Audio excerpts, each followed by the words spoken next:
Dhjetra filiza drunjësh janë mbjellur sot në hapësirat publike të qytetit të Gostivarit për të shënuar 21 marsin, ditën e ekologjisë.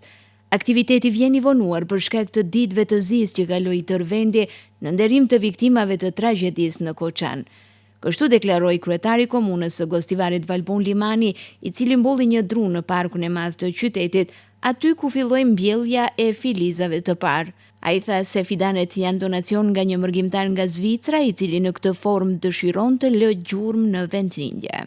Sot zhvillohet një aksion i cili duheshte të zhvillohet më 21 mars, mirëpo për shkak të rastit tragjik në Koçan, anulohen për sot. Është një aksion në bashkëpunim me Kryqin e Kuq, si dhe me shkollat e mesme dhe me ndërmarrjen publike parku dhe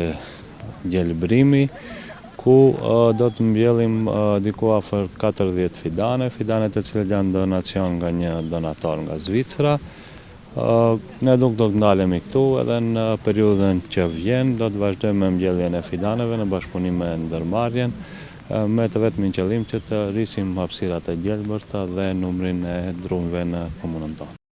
Ai apeloi që këto të mbjella, por edhe e gjithë pruna publike të ruhet nga qytetarët, sepse ajo është pasuri e përbashkët e gjithë qytetit, ndërsa theksoi se në këtë drejtim do të angazhohet edhe inspektorati komunal deri në krijimin e policisë komunale, e cila pritet të jetë zgjidhja definitive e problemit. Ne kemi bërë një plan së bashku me inspektoratin komunal, do me thënë inspektorat komunal do të jenë më prezent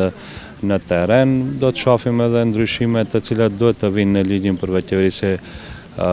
lokale, ku parashihet edhe një polici komunale, të shpresojmë se nëse ndodh ajo, atëherë besoj që efikasiteti do të jetë edhe më i madh në të ardhmen. Këtë aktivitet dhe të tjera që pritet të vinë, Limani i konsideron si një mundësi të shkëlqyer për të kontribuar në drejtim të mbrojtjes së mjedisit dhe për të sensibilizuar komunitetin për rëndësinë e ruajtjes së natyrës.